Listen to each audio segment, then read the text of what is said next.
Hello दोस्तों, स्वागत है आपका बेस्ट एजुकेशन स्टडी में। दोस्तों, जो बच्चा इस चैनल से तैयारी करेगा उस बच्चे की 90% अंक की गारंटी लेते हैं हम। तो आज हम बात करेंगे क्लास 9th के चैप्टर नंबर 1 की, जिसका नाम है संख्या पद्धति। आज इसके बेसिक के बारे में जानेंगे। इसको बोलते हैं संख्या रेखा। क्या बोलते हैं? संख्या रेखा। जो इसका बिल्कुल मध्य का अंक होता है वह 0 होता है, और जो दाईं तरफ अंक होते हैं वह क्या होता है? धनात्मक अंक होते हैं। ये कहाँ तक चलते हैं? अनंत तक। और जो बाईं तरफ अंक होते हैं वे क्या होते हैं? ऋणात्मक अंक होते हैं। ये कहाँ तक चलते हैं? ये भी अनंत तक चलते हैं। जो दाईं तरफ अंक होते हैं उनको धनात्मक अंक बोलते हैं, और जो 0 के बाईं तरफ अंक होते हैं उनको ऋणात्मक अंक बोलते हैं। जो संख्या 1 से स्टार्ट होती है और लगातार अनंत हो जाती है वह प्राकृतिक संख्या कहलाती है। इसको इंग्लिश में बोलते हैं नेचुरल नंबर, मतलब इसको मैं n से प्रदर्शित कर रहा हूँ। और जो संख्या 0 से स्टार्ट होती है और अनंत तक जाती है वह संख्या पूर्ण संख्या कहलाती है। इसको मतलब W से प्रदर्शित कर रहा हूँ। और जो संख्या -1 से स्टार्ट होती है और माइनस के अनंत हो जाती है वह कहलाती है नेगेटिव नंबर, मतलब नेगेटिव नंबर मतलब ऋणात्मक संख्या। और जो ऋणात्मक संख्या और धनात्मक संख्या और 0 इन तीनों प्रकार की संख्याओं को मिला ले, मतलब जिस संख्या के अंदर तीनों प्रकार की संख्या आती है, ऋणात्मक संख्या भी और 0 भी और धनात्मक संख्या भी, उसको बोलते हैं पूर्णांक, मतलब इंटीजर। अब बात करते हैं प्राकृतिक संख्या की। प्राकृतिक संख्या होती क्या है?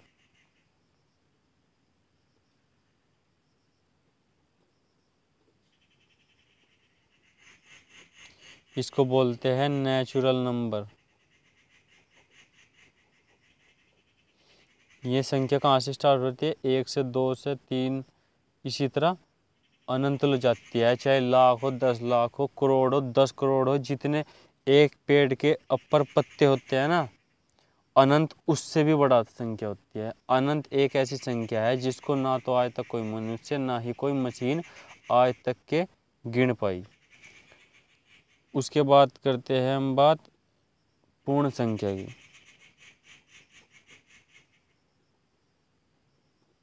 इसको बोलते हैं होल नंबर। होल नंबर मतलब जो संख्या 0 से स्टार्ट होती है, 2, 3, 4 इसी तरह अनंत हो जाती है, उसको क्या कहते हैं हम? पूर्ण संख्या, मतलब होल नंबर बोलते हैं। अब तीसरा आता है ऋणात्मक संख्या।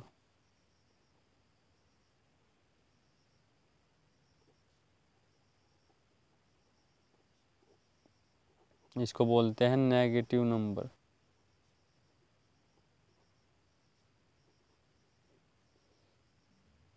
जो संख्या क्या होती है? -1 से स्टार्ट होती है, -2, -3 इसी तरह अनंत तक जाती है, वह क्या कहलाती है? ऋणात्मक संख्या कहलाती है। ऋणात्मक क्या होता है? ऋणात्मक एक ऐसी संख्या होती है जिसको एक तरह से दिशा प्रदर्शित करी जाती है। ऋणात्मक कोई संख्या नहीं होती, वरना जैसे कि धनात्मक संख्या बोल देते हैं और ऋणात्मक संख्या बोल देते हैं। लेकिन आपने देखा कहीं ऋणात्मक संख्या लिखी है? कहीं ऋणात्मक संख्या नहीं होती। सिर्फ ये ऋणात्मक संख्या एक प्रकार की दिशा को प्रदर्शित करता है। जैसे हम बैंक में जाते हैं और वहाँ से हमने 1000 रुपये बैंक में जमा करे, तो वह क्या है? धनात्मक संख्या है। अगर हम 1000 रुपये बैंक से ब्याज लेते हैं तो वह क्या कहलाती है? ऋणात्मक संख्या कहलाती है। ऋणात्मक संख्या का मतलब है हम किसी पे से कर्जा ले रहे हैं।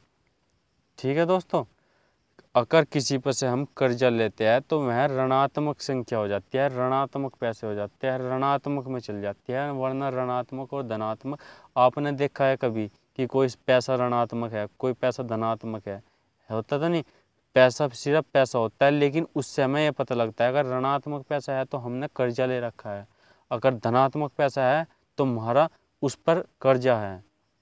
ठीक है, अब बात करते हैं माइनस का एक ऋणात्मक संख्या है, तो हमने 1 रुपया कर्जा ले रखा है, और ऋणात्मक 2 है तो हमने 2 रुपये कर्जा ले रखा है। अगर बात करते हैं ऋणात्मक 1 बड़ा है या ऋणात्मक 2, तो ऋणात्मक 1 बड़ा है। क्यों बड़ा है? क्योंकि हमने 1 रुपया कर्जा ले रखा है, और ऋणात्मक 2 है मतलब हमने 2 रुपये कर्जा ले रखा है, कि हमें 2 रुपये पहले हमें 2 रुपये किसी आदमी के तारने पड़ेंगे, जब वो कर्जा उतरेगा उसके बाद जाकर हम उस जीरो पाएंगे। और जीरो क्या होता है? जीरो से भी छोटी संख्या होती है ऋणात्मक संख्या। आशा करता हूँ आप ऋणात्मक के बारे में समझ गए होंगे। अब बात करते हैं चौथी संख्या की, जिसका नाम है पूर्णांक। इसको बोलते हैं इंटीजर।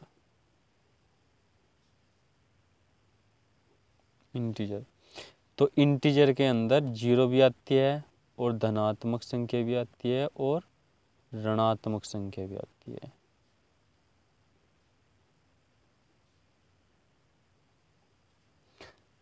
पूर्णांक के अंदर क्या आती है? जीरो भी आती है, और धनात्मक संख्या भी आती है, लेकिन जो पूरी धनात्मक संख्या हो, पॉइंट में ना हो, पूरी की पूरी हो, और जो ऋणात्मक संख्या है वो भी पूरी की पूरी होनी चाहिए। तो वह क्या आती है? सभी पूर्णांक के अंदर आती है। मतलब प्राकृतिक संख्या, पूर्ण संख्या और ऋणात्मक, ये तीनों संख्या पूर्णांक संख्या के अंदर आती है। ये पूर्णांक से तीनों संख्या छोटी होती है। सबसे छोटी प्राकृतिक संख्या होती है, फिर उससे बड़ी पूर्ण संख्या होती है, और फिर ऋणात्मक जो संख्या हो वो भी एक प्राकृतिक संख्या के बराबर ही होती है। और जो पूर्णांक होता है वह इन तीनों संख्या से बड़ा होता है। अब बात करते हैं परिमेय संख्या की।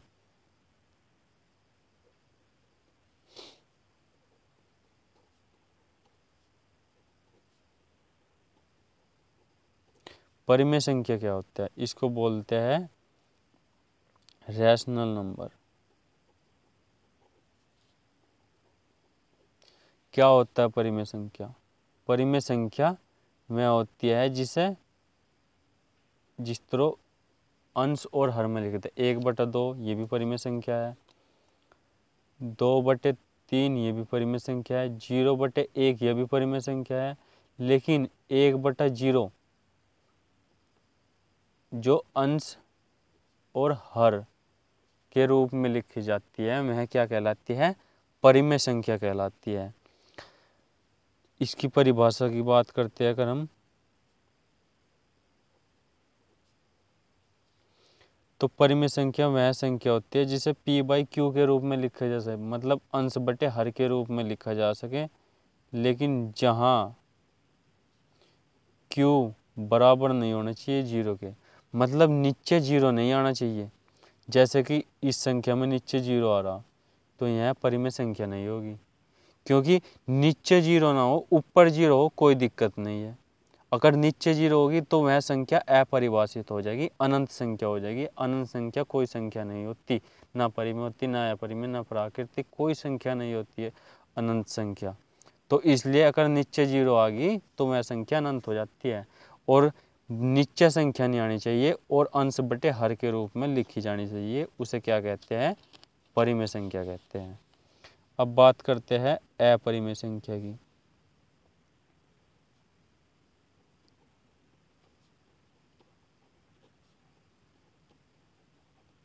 अपरिमेय संख्या, इसको बोलते हैं इरेशनल नंबर। अपरिमेय संख्या मतलब इरेशनल नंबर। जैसे पाई है, ये भी इरेशनल नंबर है, मतलब अपरिमेय संख्या है। √2 है, ये भी अपरिमेय संख्या है। √3 है, ये भी अपरिमेय संख्या है। जो भी संख्या रूट के अंदर आ गई वह अपरिमेय संख्या होगी। लेकिन जैसे √4 है, ये अपरिमेय संख्या नहीं है। क्यों नहीं है बताता हूँ आपको। जैसे √4 है, इसको हम 2 × 2 करके 1 2, जब रूट के अंदर 2 सेम संख्या होती है तो एक संख्या बाहर आ जाती है, तो 2 आ गया। लेकिन 2 क्या होते हैं, ये तो परिमेय संख्या होती है, क्योंकि इसके बटे में 1 लिख दो, कोई फर्क नहीं पड़ता। तो ये तो परिमेय संख्या होती है। तो इसी तरह जो संख्या जिसका रूट नहीं निकलता, जैसे 1 है, इसका भी रूट निकल जाता है, 1 गुणा 1 कर कर इसका भी रूट निकल जाता है। तो 1 भी परिमेय संख्या है, और 4 भी परिमेय संख्या है, 9 भी परिमेय संख्या है, और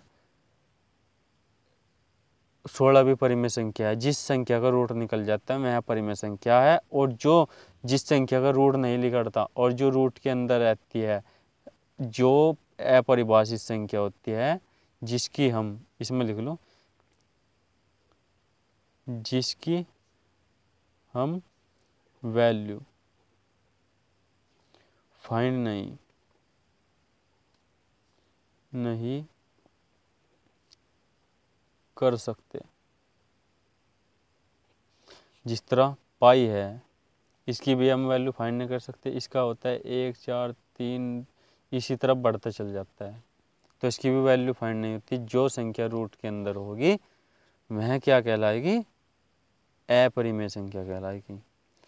तो आशा हूँ आप अपरिमेय संख्या समझ गए होंगे। अब बात करते हैं वास्तविक संख्या की।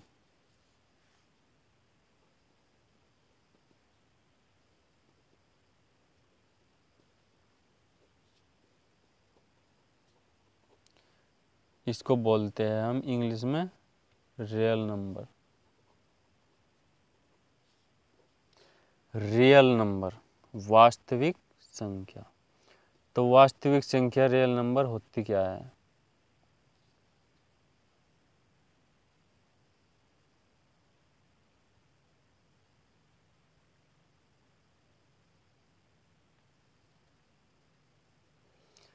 तो वास्तविक संख्या रियल नंबर, जितनी संख्या हमने पीछे पढ़ी उन सभी संख्याओं को एक साथ इकट्ठा कर लें, मतलब बहुत सारे कंचे ले लो अलग अलग रंग के और उन्हें एक कर्वे में भर लो, वह एक क्या होगी, वो कर्व क्या होगा, पूरा भरा हुआ वास्तविक संख्या होगी। ठीक है, जितनी हमने सभी प्रकार की संख्या को मिलाने से वास्तविक संख्या बनती है। जितनी संख्या हमने पीछे पढ़ी, प्राकृतिक संख्या, पूर्ण संख्या, पूर्णांक, परिमेय संख्या, अपरिमेय संख्या, इन सभी प्रकार की संख्याओं को अगर एक साथ मिला लिया जाए तो क्या बनता है, वास्तविक संख्या बनता है। जैसा मैं एक डायग्राम के थ्रू समझाता हूँ आपको।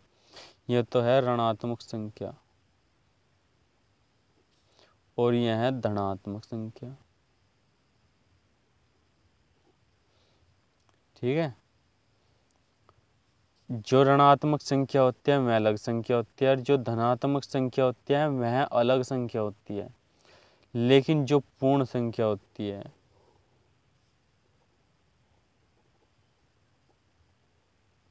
वह धनात्मक से बड़ी होती है। जितनी भी धनात्मक संख्या होती है वह सभी पूर्ण संख्या के अंदर आती है। लेकिन जो पूर्णांक होता है, जो पूर्णांक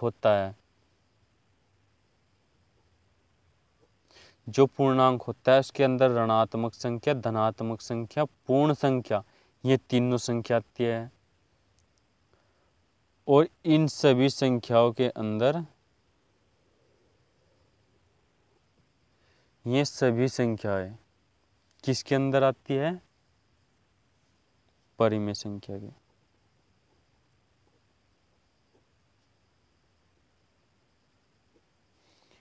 परिमेय संख्या के अंदर ये क्या आती है, सभी ये संख्या आ जाती है, ऋणात्मक संख्या, पूर्णांक, पूर्ण और धनात्मक, ये चारों प्रकार की संख्या किसके अंदर आती है, परिमेय संख्या के अंदर आती है।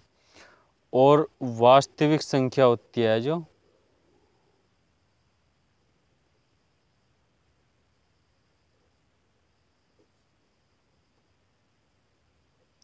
वास्तविक संख्या सबसे बड़ी संख्या होती है। ठीक है, वास्तविक संख्या के अंदर ऋणात्मक, धनात्मक, पूर्ण, पूर्णांक, परिमेय संख्या और वास्तविक संख्या, इन सब को मिलाने के बाद क्या बनता है? वास्तविक संख्या बनता है हमारा। ठीक है दोस्तों, तो इसको क्या है? वास्तविक संख्या कहते हैं। ठीक है दोस्तों, आशा है कि आप वास्तविक संख्या समझ गए होंगे। अब बात करते हैं कुछ पैटर्न की, क्वेश्चन के पैटर्न की। जैसे कोई क्वेश्चन कहा गया है कि 1/2 और 1/2 और 3/3 लिख लो, 3/4, 1/2 और 3/4 के बीच में 5 परिमेय संख्या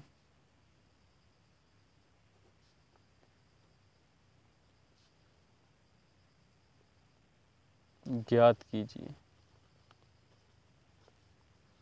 यह कहा गया 1/2 और 3/4 के बीच में 5 परिमेय संख्या ज्ञात कीजिए। अगर हमें किसी के संख्या के बीच की संख्या ज्ञात करनी है, वो भी परिमेय संख्या के, तो सबसे पहला पॉइंट क्या होना चाहिए हमारा? इन दोनों के हर देखने। अगर इन दोनों के संख्या के हर बराबर है तो कोई बात नहीं, हम डायरेक्ट कर सकते हैं। लेकिन इन दोनों संख्या के हर बराबर नहीं है, इसलिए सबसे पहला हम इनके हर बराबर करेंगे। 2 का और 4 का एलसीएम लेंगे। एलसीएम कैसे निकालते? इस तरह, सबसे छोटी संख्या से भाग देंगे अभाज्य गुणनखंड से। अभाज्य संख्या मैंने बता दिया आपको। अभाज्य गुणनखंड से क्या देंगे? हम भाग देंगे। तो 2 एकम 2, 2 दूनी 4, फिर 2 से भाग गया, कितना? 1, 1। तो इसका एलसीएम आएगा 2 × 2 = 4। LCM, least common factor. LCM कितना है? 4। तो इसके हर को भी 4 बनाना और इसके हर को भी 4 बनाना। इसका हर तो खुद ही 4 है, लेकिन इसका हर 4 नहीं है। इसके हर को 4 बना दो पहले। इसके हर को 4 बनाने के लिए 2 से गुणा करनी पड़ेगी। जिस संख्या से नीचे गुणा करेंगे उसी संख्या से ऊपर गुणा करेंगे। तो ये होगा 2/4 और 3/4। अब इसको 5 परिमेय संख्या में 5 इसके बीच में इसके 5 परिमेय संख्या ज्ञात करेंगे हम। जितनी परिमेय संख्या ज्ञात करने के लिए कहा जाए उस संख्या में 1 जोड़ दिया जाए। कितना हो गया? 6। तो 6 से इस संख्या को ऊपर और नीचे दोनों साइड, ऊपर भी और नीचे भी क्या करनी है? हमें गुणा करनी है 6 से। इसे थोड़ा सीधा सा लिख लो थोड़ी दूरी पर, जिससे हमें आसानी रहे। 2/4 यहाँ लिख दिया और 3/4 यहाँ पर लिख दिया। अब 6 से नीचे गुणा कर दो। किससे? 6 से इससे, और 6 से इससे नीचे गुणा कर दो। 6 दूनी 12, 6 चौका 24, 6 तिया 18, 6 चौका 24। यह है 12/24 और यह है 18/24। 12/24 से अगली संख्या होती है 13/24। कैसे पता लगा मुझे अगली संख्या 13/24 होती है? क्योंकि इनके बीच की लेनी। अब नीचे का हर छोड़ दो, 24 को हटा दो। 24 को 1 मिनट के लिए भूल जाओ आप। जब आप 24 को भूल जाएंगे तो ऊपर के रहेंगे। 12 से बाद कौन सा आता है? 13। 13 से बाद 14/24 और 14 से बाद 15/24, 15 से बाद 16/24, 17/24। तो 13/24, 14/24, 15/24, 16/24, 17/24, ये कितनी आ गई हमारी? 5 परिमेय संख्या आ गई। किन के बीच की? 12/24 और 18/24 के बीच की। इसी तरह आप आगे भी कर सकते हैं 18/24। और भी संख्या निकाल सकते हैं, कितनी भी संख्या निकाल सकते हैं, बस शर्त है आपको उसकी 5 की 20 संख्या कहा गया था, इसीलिए हमने कितनी निकाल ली? उसके बीच की 5 ही संख्या निकाल ली, उससे ज़्यादा हमने नहीं निकाल ली। तो दोस्तों आशा करता हूँ आपको वीडियो अच्छी लगी हो। अगर वीडियो अच्छी लगे तो लाइक शेयर कमेंट ज़रूर करें। और हम इस क्लास 9th की संपूर्ण NCERT मैथ की तैयारी कराएंगे, बिल्कुल बेसिक से जीरो लेवल से हाई लेवल तक की तैयारी कराएंगे। और इस चैनल पर पढ़ने वाले बच्चों के 90% अंक से भी अधिक की गारंटी हम लेते हैं। ओके दोस्तों, बाय।